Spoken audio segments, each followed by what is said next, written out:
Everyone has a story, everyone has a journey. Whether you've climbed mountains or stumbled through valleys, your path matters. The journey is a space for real conversations, raw, uplifting, and unapologetically human. I believe that no matter what life throws at you, loss, triumph, change, or quiet resilience, your experience can inspire someone else. On. Welcome to the journey, and today's journey is known as the Entrepreneur Philosopher. Our guest is twice best-selling author of You're Not Them, The Authentic Entrepreneur's Way, and The Caterpillar's Edge, Evolve Again, and Thrive in Business. Our guest is also a university professor at both engineering and business school, a two-time TED speaker, an advisor to Fortune 500 leaders, and an information thought leader who has built multiple companies and invested in many more. I'll say no more because it's his journey. I mustn't go on about his journey. It's his. Welcome, Sid, to the journey. Great to be with you, David. You're welcome. Now, I touched upon your highlights of your career, but obviously when journeys begin, as you know, journeys begin somewhere, and journeys usually begin with something that inspires them at a young age. What was your earliest inspiration that kickstarted your journey? As you could probably pick up from my accent, I'm an immigrant. I've been in the States for I think in a few months it'll be about 50 years. I came to the States when I was 16 years old by myself. I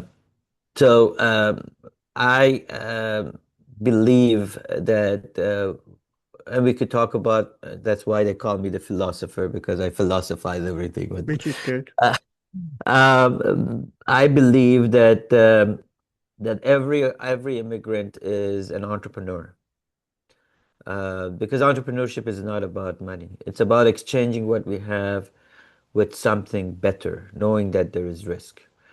We want to explore because it's in our genes. We want to thrive. It's not just a matter of survival. So we pick our journey in the direction of finding something better. And sometimes we pick it right, and sometimes we go offline a little bit and do a little bit off-roading. But the idea is at the time we make the decision, we believe that the path we're taking is to discover something better for ourselves. So as an immigrant, I believe that I started my journey by looking to come to America as a young 16-year-old man, not knowing what the hell I was doing, and not necessarily being able to speak the language that well, because I wanted to exchange what I had with something better. Now, at that time, I probably didn't realize the risks, but now I do. And hopefully I didn't go the wrong way and I didn't become a druggie or any of that. So it's Yeah, and you touch upon immigration in such a way, immigration for you compared to my immigration is so much different. Now, that's not because of the political landscape, which I'm not going to go into today, but it was so much different because there was so much more expected of you when I was going through it, because they want you to do it in such a way that they will feel reassured. Now, when you went through the immigration, it was pretty much the same process, but it wasn't as intense as it is nowadays. So you're right about the intensity, but let me. It's not just the immigration process or anything. As you mentioned, I have a book called "You Are Not Them," and I mean that there are 8 billion people on the face of our planet, David. None of us, no two people are exactly alike. We're all different. We have different journeys, we have different needs, different intelligent level, different families, different places, different friends. We played with different toys. We're entirely different. So our journey is very different. When I came to the States, it was absolutely 50 years ago. It's very different. I went to a small city to high school, and people didn't lock their doors. We hitchhiked everywhere we went. I went to a big grocery store. I would go there and I didn't have money, and they'll say, "Oh, go come back tomorrow. Go come back next week. It's okay." Imagine you go to Ralph's or uh, or one of these places and say, "Ah, don't need to pay. Come back in a couple of days." It was impossible. Yeah. So the environment was different, but the rules were different, and we were different. So if you look at employers today, if you look at Gen Z people, if you look at what we expect from our work, it's very different. And and this journey is becoming much more, some would say complicated. I would say yes, complicated, but perhaps more exciting with all the stuff that's happening with AI, all these things that are coming our way in different ways. The key thing is to build your journey. And again, it's not because your show is about the journey. So let me tell you this it's not about my journey that matters. I mean, people are listening to, hey, Sid is telling a story. I did this and I did that and I did that and first of all, it's not about my story. It's about everyone's different journey, Yeah. which is different. So, and I think that comes from the way we look at the world, the way we see things, the way we embrace things, the way we put the puzzles together. What puzzles? The puzzle of how we see commitment, risk, fear, nervousness, how we see satisfaction, how we see progress, how we see prosperity, how we feel about relationships, what we're gonna, and all the elements of our emotions, from hope to courage. Yeah. So it's yes, my I can tell you about my journey. I've built many companies, I've exited many companies, I've failed on many things, I've won on some things, but what matters is what is ahead, I think. Mm. uh, and what is ahead is can we use the experiences, the feelings, the view of the world in terms of shaping a better version of ourselves. And I always say it's not the final version. It's just a slightly better version. Yeah. And you know what? When I see it as a better version, I may not like it. Hey, I'm the artist. I can shave it a little bit here and paint it a little bit there. I'll create another one. A lot of times we feel that our journey um, is is a single point direction with a single point outcome. But life is not like IKEA. It doesn't come with any instructions, and we're all different. Yeah. And everything starts with our, I think, mindset, and that's why the recent body of work that I'm working on is essentially around this idea of let's redefine entrepreneurship in the way that I see it, not in the way that perhaps Elon Musk see it, not in the way that people advertise it on. Do one, two, three. You're going to be a millionaire. You're going to be a trillionaire. You could be a trillionaire, but miserable. Yeah. But right, and you have something that you exchange, and that's the entrepreneurship. It could be your time, it could be your compassion, it could be your product, it could be a lot of stuff. It could be your ideas that you're exchanging, and you and only you define what you want to exchange it with. Yeah. It's like podcasting. I love podcasting. I'm not saying it's profitable, but if you hit the right certain amount of people, like from yourself when you've done TED Talks, you get people engaged, but it's not about that. I like to build it in such a way that I'm building the journey slowly. And then when it comes to a time where I say I don't want to do anymore, I hope my interviews will be a legacy for people to say, that's that. This is the thing. People like to push against change, David. We, we like our comfort zones, but I call our comfort zone our death zone. That's where Yeah. we go to die. That's where imagination dies. That's where, prosperity dies. That's where, the future, the excitement, all of that dies. And we are afraid of change because we think it's our enemy. Mm. But, change is our only friend, David. Yeah. It's the only friend that gives you options. It gives you options. Oh, you can also do this and this and this. Isn't that wonderful? That's how journeys are built, Mm. Exactly. based on options. Mm. Running around the sandbox of our sameness is not a journey. It's not a journey. It's just going around the block. We think that we're on a journey. We're not on a journey. We're on a merry-go-around. Yeah. Journey means exploring, doing things, creating things, your own way, not my way, not David's way.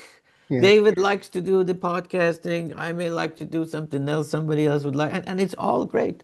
So back to what I was saying is my new focus these days. That what is ahead from a journey perspective is we've launched this global initiative called the Anabasis Academy, and Anabasis means Ana means moving up in Latin. Mm. Ana, move up. And basis means the base. So anabasis is moving the base up. Yeah. And this is what I call a non-academic academy. There is no end, there's no test, there's no certificate. It's about provoking people to discover their next best version and engaging because we're all learning partners. I don't know all the answers. You don't know all the answers. It's about finding the pieces. Yes. Then we put the pieces together and we create a new thing, and that would be great. And my belief is, David, that if I can do that, this is if you say if you know it's my contribution giving back in a way that what has gotten me all of the stuff that that you would say the journey and you would put it on a resume and say, oh, look at this guy, he's a professor, is it this, is an author, he was yeah, I've done a lot of stuff, but what has really gotten me here is this idea that it begins in our mind. It begins by being provoked to discover, to create, not just for me, but for you. Yeah. But it's the trust that we built together. It's I can't do anything by myself, so I need to understand the pieces of the puzzle that creates us. It's not about being fearless. That's Mm. stupid. It's about realizing that I'm afraid. It's about being vulnerable. It's about having the courage to say, oh, it's time for me to move on. It's the courage is not just let's go to battle and kill somebody. Yeah. That's nonsense. It's not about 3 points. Oh, here's the practical thing for David. Who says that what's practical on a website is practical for David? What's practical for me is not practical for you. I mean, it's just we got caught in this web of practical and so the idea is of the academy is here's a place we can partner to learn from each other. And someone was telling me, Sid, the content that you have in this place, it's amazing. You have 30, 40 hours, and every week I mean, by the end of the year, we're going to have 60, 70 hours of content, which is conversations with people. It's 5, 7 minute videos. It's something we call a hot seat. It's a wake-up call that we have every 2 weeks. There's a lot of stuff in there. And somebody says, other people are charging $10,000 for this course. I said, well, good for them. We're going to charge them $1 forever to get in. Yeah. $1 forever, David, to get in, to be Yeah. provoked. This is not about, and as you said, you do the podcast not because you're going to be a trillionaire. Not everybody is Joe Rogan. Yeah, but you get podcast guests, people actually trying to promote to say, if you want to come on, give me X amount of money. I don't see the point of that. Yeah. I mean, people ask me, hey, I like, give me X amount of money to get on. And I say, well, I'm probably on. The only time I ask for monetary gain or anything, and I don't promote it in any way because it's not my place to. But if you ever look at the YouTube, not the YouTube cover particularly, but if you go on the audio podcast, image in the podcast, it will say, for example, in conversation with Sid, for example, it will say the journey. It will show a picture of me. It will show a picture of you. At the bottom, it does show support the channel, but I don't encourage that. Yeah. It's there. See, It's there. thing It's is, there if David, it's needed. yeah, David, I am a capitalist. I mean, if I've built number of companies and I've sold them, if I've turned on manufacturing entities, I'm not your guy that you would say, hey, let's go into a Buddhist temple and say, hey, You know, mindfulness to me is actuating what it's creating, it's activating what's up here to do, to create, to build. Mm. I'm not, but what we have today is confusing capitalism. It's turned into elitism. It's capitalism was based on I create something, not that I get something. Yeah. Entrepreneurship is not about fast bullshitting. It's about creating, and it could start at 50, or it could start at 22, or it could start at any time. Mm. And You know, you it's a know, decision to create. And you know what? I have done this, and I'm telling you, and I do advise. I sit on boards. If you do it right for the right reason, and you deliver value to people, the money will follow. Not yes, because you're passionate, but because you are delivering value. yeah. I could be passionate about music, but I don't know how to play a piano or a guitar, and I suck in terms of singing. So it doesn't matter how passionate I am.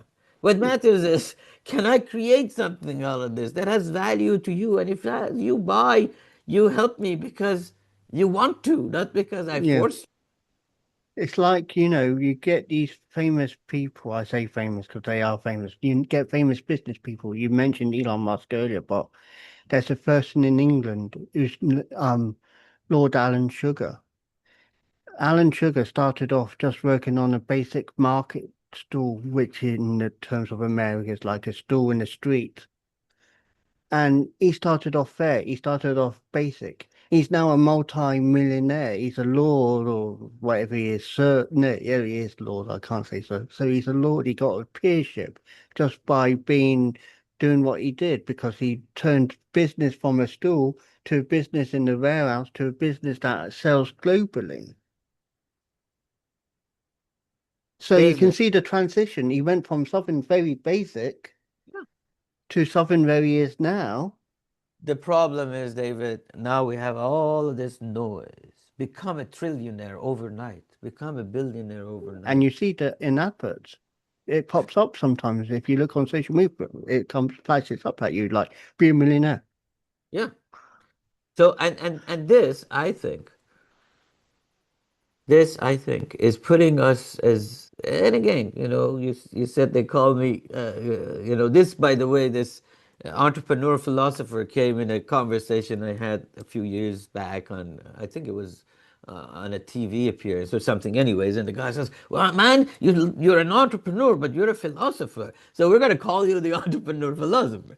So the thing is this, David, we are losing we are losing the ability to be collectively a lot better. Yeah. There is tremendous things that we could do, and it's not about entrepreneurship or business being bad. It's not about socialism and capitalism. It's about relationships. It's about adding value. It's about thinking that it's not just about me and how much money I have and how much I can screw you to get that money. Right? Yeah. It's just the definitions have been wrong. Yeah. But say for example, I got in my pocket now $1. Where can that dollar take me in 10 years' time? That's the example I give. What Yeah, could I do with that dollar? If I was to put it away, what would it benefit in 10 years' time? What would I get from that? yeah, yeah, yep.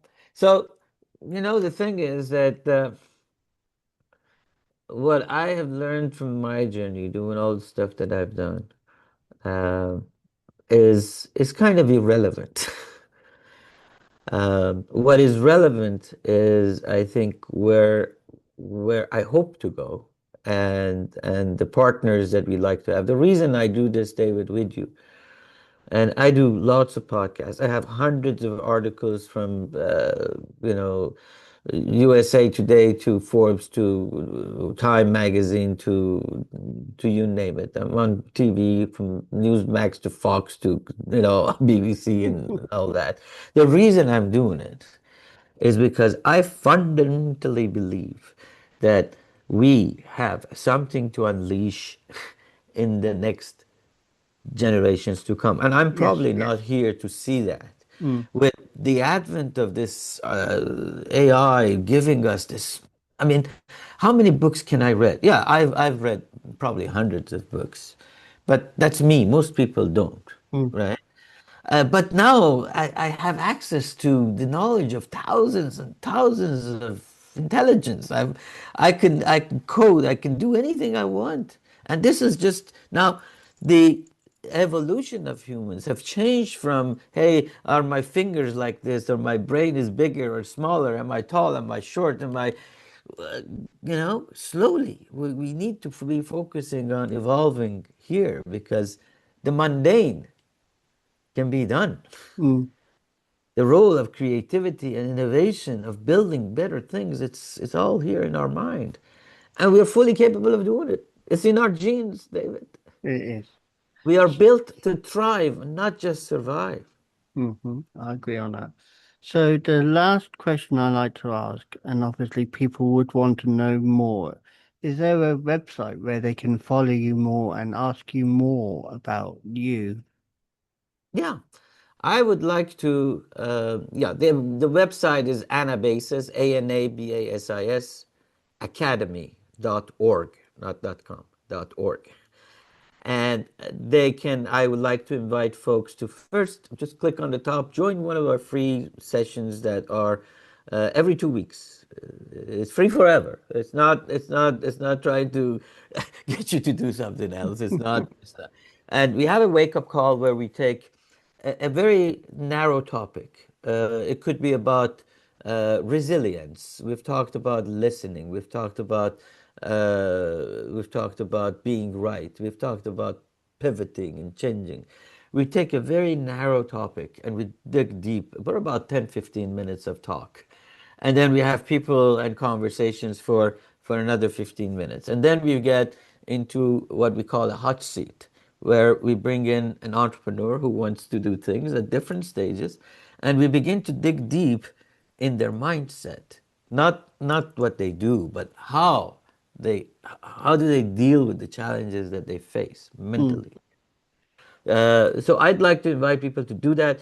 If they want to see the recordings of all the ones that we've done, they only need to pay $1 forever, and they'll have access to all the depository, and I mean $1 forever. And then we have folks that have paid for others, and this is a paid forward deal, that people who like me, who like what we're doing, say, I will sponsor other people so that they can get even more access. They can get these 5-7 minute videos. They can participate in the public square where we discuss things. They can discuss, they can get snippets. They can get expert conversations. Like I had a conversation recently with Marty Cooper, the inventor of cell phone, literally, and folks like that. So. And they can click and say, hey, sponsor me, or if you like, we can give you a quote, David. You could share it with your audience. If they ask you, let me know, and we'll figure it out for you. But AnnabasisAcademy.org is the name. They can search my name, Sid Mohasseb, but they can find it as well. But the idea is, let's begin to learn from each other. I agree.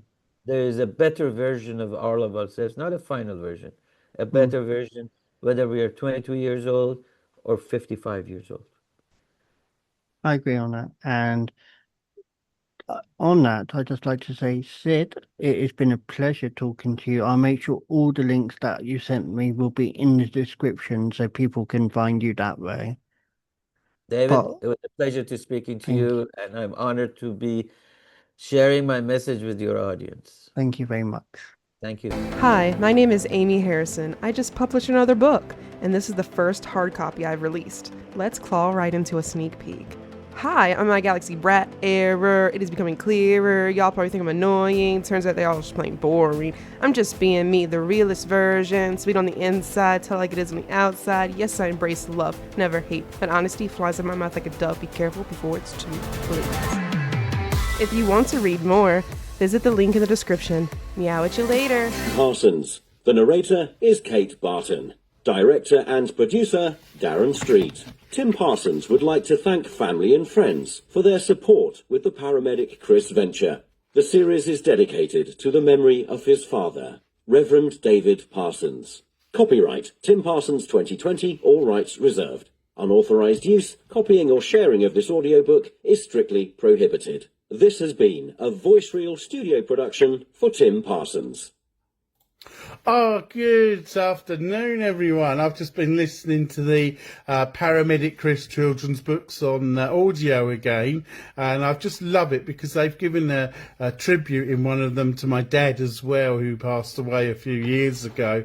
I love audio books, and it's great to walk around, and it's great to sit at the computer, if you're out jogging or wherever, to listen to them as well. All 4 of the Paramedic Chris children's books are available on audio book from Amazon. Go and take a listen to them. You won't be disappointed. You'll hear what happens when a community pulls together and supports one another. The best thing is to pop over to my website, paramedicchriskidsbooks.org, and you'll see the links on the shop page.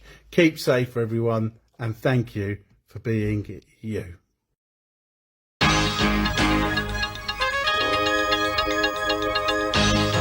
The Journey podcast explores stories of personal growth, challenges, and life-changing moments. Each episode dives into unique experiences, offering insights and inspiration for listeners navigating their own paths. I believe everyone has a story worth sharing.